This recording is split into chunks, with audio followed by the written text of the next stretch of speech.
Saya mohon maaf kepada masyarakat luas seluruhnya bahwa ada ditanyakan saja ke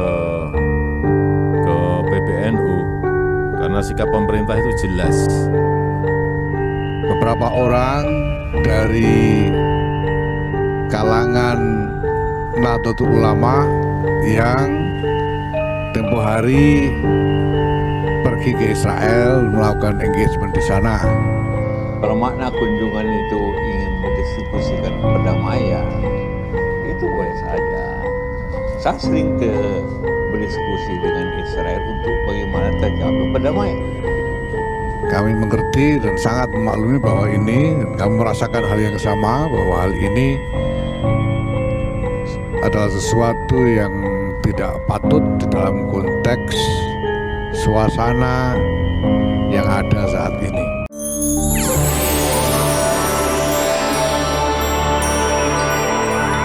Assalamualaikum warahmatullahi wabarakatuh.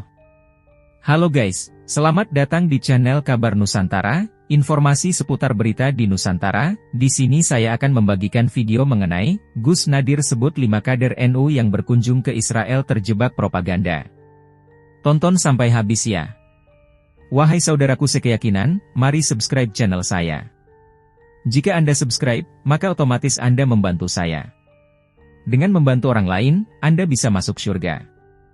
Yang subscribe channel ini, semoga rezekinya melimpah ruah dan masuk surga. Yang belum subscribe, subscribe-lah sekarang juga. Kudoakan kamu masuk surga. Silahkan subscribe untuk mendapatkan informasi dan video menarik lainnya terbaru dari kami. Kami minta maaf apabila dalam video ini ada kata-kata yang salah dan kurang sopan, karena kami sebagai manusia biasa yang tidak luput dari salah dan lupa. Selamat menyaksikan. Gus Nadir sebut 5 kader NU yang berkunjung ke Israel terjebak propaganda. Cendekiawan Nahdlatul Ulama, NU, Nadir Shah Hussein atau Gus Nadir menilai, 5 kader NU yang berkunjung ke Israel terjebak dalam propaganda yang dilakukan oleh negara Zionis tersebut. Menurut saya, peperangan itu kan tidak hanya sekadar tembak-menembak, tetapi juga ada propaganda. Mereka tidak sadar mereka terjebak dalam propaganda ini, ujar Gus Nadir dalam obrolan newsroom Kompas.com. Selasa, 16 Juli 2024. Gus Nadir mengatakan, kunjungan 5 kader NU ini sebenarnya hal lumrah yang dilakukan oleh beberapa cendekiawan lainnya. Menurut Gus Nadir, yang menjadi soal adalah 5 orang kader NU tersebut tidak paham kondisi lapangan dan geopolitik yang sedang terjadi di Palestina dan Israel. Menjadi persoalan ketika mereka tidak paham peta di lapangan, akibatnya kunjungan mereka itu seolah-olah bagian dari propaganda, untuk jalan-jalan dan menunjukkan Israel sangat terbuka dengan gagasan perdamaian, ujar dia. Gus Nadir juga meragukan misi perdamaian kelima kader NU ini, karena banyak orang yang lebih memiliki otoritas menyampaikan pesan damai. Namun, Israel terus menutup telinga dan masih melakukan kejahatan perang di wilayah Gaza, Palestina. Padahal pada kenyataannya kita tahu seruan dari Sekretaris Jenderal PBB maupun seruan damai dari Vatikan bahkan dari pemerintah Indonesia melalui Kementerian Luar Negeri kita itu tidak berefek sama sekali, apalagi mereka. Mereka yang tidak punya bargaining power, ucap dia. 5 orang aktivis NU yang bertemu Herzog adalah Zainul Ma'arif, dosen di Universitas Nahdlatul Ulama Indonesia, UNUSIA, yang juga Wakil Ketua Lembaga Bahtsul Masail PWNU Jakarta, Munawir Aziz sebagai Sekretaris Umum Persatuan Pencaksilat yang juga Sekum Pagar Nusa. Kemudian, Nurul Barul Ulum dan Iza Anafisa Dania adalah anggota dari pimpinan Pusat Fatayat NU, serta Syukron Makmun adalah Ketua Pengurus Wilayah NU Banten. Ketua Umum Pengurus Besar Nahdlatul Ulama, PBNU, Yahya Khalil Stakuf menyebutkan, mereka diajak secara personal oleh organisasi advokasi kepentingan Israel yang menyusup ke Indonesia. Menurut Gus Yahya, para aktivis NU itu ditawari untuk berdialog dengan pemikir Zionis Israel, tetapi tidak menyangka bahwa mereka akan dipertemukan dengan Presiden Israel. Memang mereka di sana programnya adalah sekadar pertemuan-pertemuan interveni dialog di sana dengan berbagai pihak.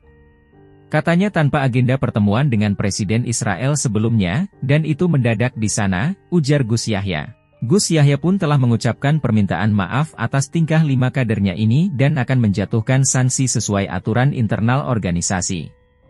Polemik pertemuan 5 Nahdliyin dengan Presiden Israel, ibaratnya sedang tinggi tingkat permusuhan, malah pamer kalau ketemu dengan musuh. Pengurus Besar Nahdlatul Ulama, PBNU, meminta maaf atas pertemuan 5 simpatisan NU atau disebut Nahdliyin dengan Presiden Israel Isaac Herzog yang menjadi viral dan memicu polemik. Sementara pengamat hubungan internasional berpendapat perang Gaza yang pecah sejak Oktober silam membuat kabar pertemuan menjadi kontroversi besar. Dalam konferensi pers yang digelar di Jakarta, Selasa, 16 Juli, Ketua Umum PBNU, Yahya Khalil Stakuf mengemukakan apa yang dilakukan kelima Nahdliyin itu adalah sesuatu yang tidak patut dalam konteks suasana saat ini. NU secara kelembagaan dan ini juga kami serukan kepada seluruh kader dan juga warga NU bahwa kita tidak akan melakukan engagement atau hubungan apapun dengan pihak manapun terkait Israel dan Palestina, kecuali untuk tujuan-tujuan membantu rakyat Palestina, ujar Yahya. Yahya merujuk ke pemberitaan massal yang berawal dari beredarnya foto yang dilaporkan adalah foto sejumlah orang Indonesia yang lawat ke Yerusalem dan berpose bersama Presiden Israel Isaac Herzog. Foto itu menjadi viral pada Minggu 14 Juli dan menuai kecaman di media sosial termasuk dari beberapa tokoh NU sendiri. Identitas kelima orang Nahdliyin tersebut tersebar di media sosial. Sebagian besar dari mereka tidak dapat dihubungi dan mengunci akses ke akun media sosial mereka. Pengamat keagamaan dan peneliti pluralisme Universitas Paramadina Budi Munawar Rahman mengatakan sebetulnya apa yang dilakukan orang-orang dalam dialog tersebut bukanlah sesuatu yang baru. Saya bahkan masih mengingat di zaman saya masih mahasiswa itu ada guru saya, Johan Effendi, Menteri Sekretaris Negara era Gus Dur, bersama Gus Dur ke Israel dan itu membuat mereka dikecam, ujar Budi pada Senin, 15 Juli. Di sisi lain, Budi menyebut isu ini sangat sensitif mulai dari empati terhadap betapa beratnya penderitaan orang-orang Palestina dan kemarahan terhadap pemerintah Israel. Budi pun mengakui sebaiknya pertemuan yang sensitif seperti ini tidak perlu diunggah ke media sosial. Jadi kontroversi ini saya bisa mengerti. Sementara Kishino Bawono, dosen hubungan internasional dari Universitas Katolik Parahyangan dengan fokus kajian Timur Tengah, mengatakan perang Gaza yang pecah sejak 7 Oktober 2023 membuat kabar pertemuan anggota Nahdliyin itu menjadi kontroversi besar. Ibaratnya, sedang tinggi tingkat permusuhan, malah pamer kalau ketemu dengan musuh. Kan menyinggung perasaan yang pro-Palestina, yang mana NU juga memposisikan diri sebagai gerakan YG pro-Palestina, ujar Kishino. Kalau pas momen dingin, enggak ada eskalasi, mungkin lebih mudah diterima, atau dibiarkan pertemuan ini. Israel melancarkan serangan balasan terhadap Hamas yang menggempur Israel bagian selatan pada 7 Oktober 2023. Serangan Hamas mengakibatkan 1.200 orang meregang nyawa dan 252 lainnya dijadikan sandera. Adapun serangan balasan Israel menewaskan lebih dari 35.000 orang di Gaza sejauh ini, menurut Kementerian Kesehatan Hamas. Indonesia sampai sekarang tidak memiliki hubungan diplomatik dengan Israel. Saya tidak pernah menyebut-nyebut NU, Yahya. Berdasarkan informasi yang diterima PBNU, Yahya Stakuf mengatakan kelima Nahdliyin itu diajak oleh NGO atau LSM yang merupakan advokat dari Israel untuk berkonsolidasi untuk membantu citra dan kepentingan Israel. Namun, Yahya menegaskan keberangkatan orang-orang tersebut tidak membuat citra Israel menjadi lebih baik. Sebaliknya, justru orang-orang yang dibawa itu mengalami kerugian karena kredibilitas mereka kemudian menjadi tercederai, ujar Yahya. Sebelumnya, lawatan Yahya ke Israel pada 2018 silam juga sempat menuai kontroversi. Pada Juni 2018, Yahya yang merupakan mantan juru bicara Presiden keempat Abdurrahman Wahid atau dikenal Gus Dur, meninggal 2009, berkunjung ke Israel dalam rangka memenuhi undangan sebagai pengisi kuliah umum The Israel Council on Foreign Relations yang digelar oleh American Jewish Committee, AJC, Global Forum di Yerusalem. Sebelumnya, lebih dari 2 dekade yang lalu, Gus Dur yang sempat menjabat sebagai Ketua Umum PBNU 1984 hingga 1999 pun turut hadir dalam AJC Global Forum di Washington, AS, dan selama masa hidupnya pernah mengunjungi Israel sebanyak 3 kali. Pro kontra tokoh NU jadi pembicara di Israel, antara isu akademis hingga Palestina. Mengomentari soal kunjungannya ke Israel pada masa silam, Yahya menegaskan dirinya melakukan kunjungan itu atas nama pribadi dan mempertanggungjawabkannya secara pribadi, pula. Waktu saya ke sana, saya tidak pernah menyebut-nyebut NU, ujar Yahya. Adapun ihwal lawatan Gus Dur ke Israel, Yahya mengatakan almarhum melakukan diskusi dan konsolidasi terlebih dahulu ke kiai-kiai pada saat itu agar keberangkatannya direstui. Sesudah beliau kembali bicara kepada kiai-kiai ini. Ini yang mungkin jarang diketahui masyarakat luar, ujar Yahya yang mengakui saat itu kunjungan Gus Dur juga menuai kontroversi. Meskipun begitu, Yahya tetap memohon maaf atas kejadian tersebut. Apapun juga, ini anak-anak NU, ujarnya. Yahya menambahkan kelima Nahdlin itu akan diproses dan diberikan sanksi sesuai dari organisasi-organisasi yang menaungi mereka. Dia tidak memperinci sanksi seperti apa yang menanti kelima anggota tersebut.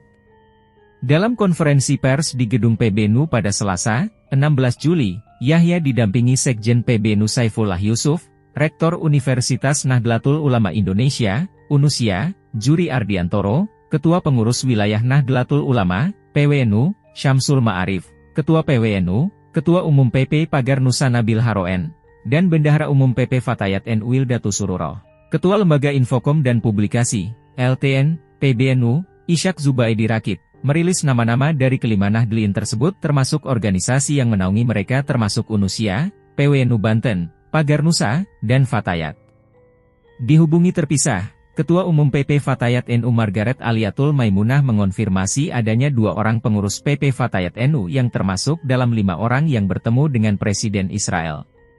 Dalam pernyataannya, Margaret mengatakan PP Fatayat NU tidak pernah mendapat undangan ataupun memberikan mandat dan izin kepada anggota-anggotanya untuk mengikuti pertemuan tersebut. PP Fatayat NU selanjutnya akan melakukan penelusuran terkait dengan kasus ini dan akan memberikan sanksi organisasi kepada yang bersangkutan. Meskipun ini agenda personal, telah memberikan dampak negatif yang sangat luas bagi organisasi NU, termasuk Fatayat, dan masyarakat Indonesia, ujar Margaret. Margaret menambahkan kedua anggotanya berada dalam kondisi yang kurang sehat. Sedang shock, secara mental, akibat pemberitaan media sosial, ujarnya.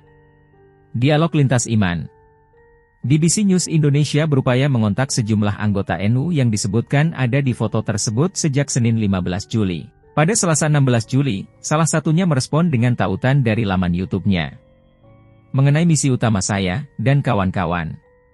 Ke Israel dan Palestina pada 30 Juni, 5 Juli 2024, bisa disimak di video ini, ujarnya. Dia mempersilahkan BBC News Indonesia untuk mengutip video tersebut. Dalam unggahan video berdurasi 5 menit 29 detik itu, salah satu anggota NU terlihat berbicara di sebuah taman di hadapan beberapa orang. Dalam deskripsi video, disebutkan taman itu terletak di Yerusalem dan orang-orang yang ada di video itu adalah para pemuka agama Palestina dan Israel. Dalam pidatonya yang dibawakan dalam bahasa Inggris, dia memperkenalkan dirinya sebagai dosen salah satu universitas milik NU. Dia menggambarkan NU sebagai organisasi Islam terbesar di Indonesia dan dideskripsikan sebagai Islam moderat. Salah satu pemimpin besar kami adalah Kiai Haji Abdurrahman Wahid atau dikenal sebagai Gus Dur. Dia adalah Presiden keempat Indonesia dan punya hubungan yang erat dengan mantan Perdana Menteri Israel, Shimon Peres. Dengan Yahudi, ujar narasumber itu. Orang-orang Palestina mengaku akunnya diblokir Microsoft setelah menelepon ke Gaza. Narasumber itu juga menyebut beberapa Muslim yang mengikuti dialog antar agama itu sebagai anggota NU. Kami adalah generasi ketiga Nahdlatul Ulama. Kami akan melanjutkan warisan Gus Dur untuk memperkuat dialog antar iman dan hubungan antar iman kami antara Yahudi, Kristen, Muslim, dan agama yang ada di dunia ini, ujarnya. Kami adalah orang-orang Indonesia datang ke Holy Land, Tanah Suci, ini karena cinta kami ke tanah ini dan penduduknya. Kami berdoa ke Tuhan agar Tanah Suci ini bersih dari kekejaman dan dipenuhi cinta. Kedua, yang menjadi misi kami untuk datang ke sini adalah ingin membuat hubungan yang baik antara Israel dan Indonesia, untuk menormalisasi hubungan diplomatik antara kedua negara ini sehingga kita bisa bekerja sama dan membuat manfaat timbal balik bagi orang-orang di negara-negara tersebut. Narasumber itu tidak merespon pertanyaan lanjutan dari BBC News Indonesia, termasuk soal foto pertemuan dengan Presiden Israel yang beredar. Saya punya uang di bank, tapi tidak bisa membeli roti, krisis uang tunai mendera warga Gaza. Militer Israel jadikan 3/4 Gaza sebagai zona evakuasi. Secara terpisah, Ketua PBNU Bidang Media, Informasi Teknologi, dan Advokasi, Syafiq Ali, menegaskan PBNU tidak pernah mengirim utusan ke Israel. Dia juga menegaskan apa yang dilakukan kelima Nahdliyin itu tidak bisa dibandingkan dengan kunjungan Yahya Stakuf dan Gus Dur pada masa lampau. Mereka leverage politiknya berbeda. Teman-teman tidak berada di level yang bisa bernegosiasi dengan Israel. Jadi itu juga kenaifan kalau menganggap itu sebuah upaya diplomatik, ujar Syafiq Ali melalui sambungan telepon. Dunia saja tidak didengarkan oleh Israel. Bukan hal yang baru. Pengamat keagamaan dan peneliti pluralisme dari Universitas Paramadina, Budi Munawar Rahman, mengatakan sebetulnya apa yang dilakukan orang-orang dalam dialog tersebut bukanlah sesuatu yang baru. Saya bahkan masih mengingat di zaman saya masih mahasiswa itu ada guru saya, Johan Effendi, Menteri Sekretaris Negara era Gus Dur, bersama Gus Dur ke Israel dan itu membuat mereka dikecam, ujar Budi pada Senin 15 Juli. Budi yang sudah melihat video yang dibagikan narasumber tersebut menambahkan, kita harus melihat perjalanan ini sebagai perjalanan budaya dan intelektual, bukan suatu delegasi untuk misi politik. Netizen menggoreng kunjungan ini seolah-olah sebagai misi politik. Di sisi lain, Budi menyebut isu ini sangat sensitif mulai dari empati terhadap betapa beratnya penderitaan orang-orang Palestina dan kemarahan terhadap pemerintah Israel.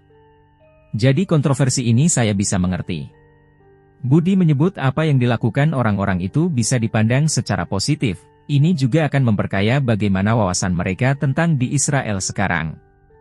Banyak orang Indonesia sebenarnya juga punya sudut pandang yang berbeda, tapi karena arus utamanya itu adalah anti-Israel, jadi kemudian mereka tidak menyuarakannya. Budi mengakui permasalahan Israel dan Palestina sekarang ini memang sudah berbeda dibandingkan sebelum 7 Oktober 2023. Namun, dia tetap berpendapat pengalaman-pengalaman dialog seperti ini tetap bisa bermanfaat. Biarlah mereka tumbuh dengan pengalaman-pengalaman yang ini sangat penting. Toh, dulu tokoh-tokoh yang sekarang pun berkembang dengan pengalaman-pengalaman seperti ini. Kebetulan mereka pergi ke tempat yang sekarang memang sedang kontroversi. Budi juga mengatakan kepergian mereka bukanlah suatu upaya menunjukkan keberpihakan kepada Israel. Saya kira bukan itu. Tapi mereka kebetulan ada suatu acara dan bertemu dengan presiden dan berfoto kemudian di-upload. Itu saja kesalahannya, ujar Budi. Mestinya mereka nggak usah upload-upload begitulah. Itu akan membuat sensitif. Ya sudah terlanjur. Ya, sekarang mereka harus menghadapinya. Apa keuntungan pertemuan semacam itu bagi Israel? Dosen hubungan internasional dari Universitas Katolik Parahyangan dengan fokus kajian Timur Tengah, Kishino Bawono, mengatakan pemerintah Israel bisa memperoleh keuntungan dari pertemuan lintas iman seperti yang melibatkan kelima simpatisan NU itu. Ini tentu bisa jadi publicity stunt. Menunjukkan bahwa mereka itu open for dialogue, bahkan dengan organisasi muslim di dunia, ujar Kishino. Di sisi lain, Kishino mengatakan pertemuan tersebut tidak akan berdampak besar atas konflik Israel-Palestina. Dia menekankan bahwa Indonesia dan NU bukanlah sekutu tradisional Israel sehingga pengaruh dari Indonesia ataupun NU ke pengambilan keputusan Israel menjadi minimal. Secara posisi, Indonesia, khususnya NU, bisa jadi tercoreng karena artinya ini menunjukkan inkonsistensi, ujar Kishino. Selain itu, Kishino juga menggarisbawahi bahwa Presiden Israel Isaac Herzog, meskipun punya posisi tinggi dalam perpolitikan Israel, bukanlah pengambil keputusan terbesar dalam menentukan kebijakan pemerintah Israel. Presiden Herzog juga bukan sekutu dekat ataupun sangat berpengaruh dari atau ke Perdana Menteri Benyamin Netanyahu, tegasnya. Kishino mengatakan perang Gaza yang pecah sejak 7 Oktober 2023 membuat kabar pertemuan anggota Nahdliyin itu menjadi kontroversi besar. Ibaratnya, sedang tinggi tingkat permusuhan, malah pamer kalau ketemu dengan musuh. Kan menyinggung perasaan yang pro-Palestina, yang mana NU juga memposisikan diri sebagai gerakan YG pro-Palestina, ujar Kishino. Kalau pas momen dingin, enggak ada eskalasi, mungkin lebih mudah diterima, atau dibiarkan pertemuan ini, pungkasnya. Demikianlah kabar Nusantara hari ini yang bisa kami informasikan. Saksikan terus video-video terbaru dari kami, jangan lupa subscribe sekarang juga. Kalau ada pertanyaan silakan komen di bawah dan jangan lupa subscribe channel ini dan bagikan ke teman-temanmu.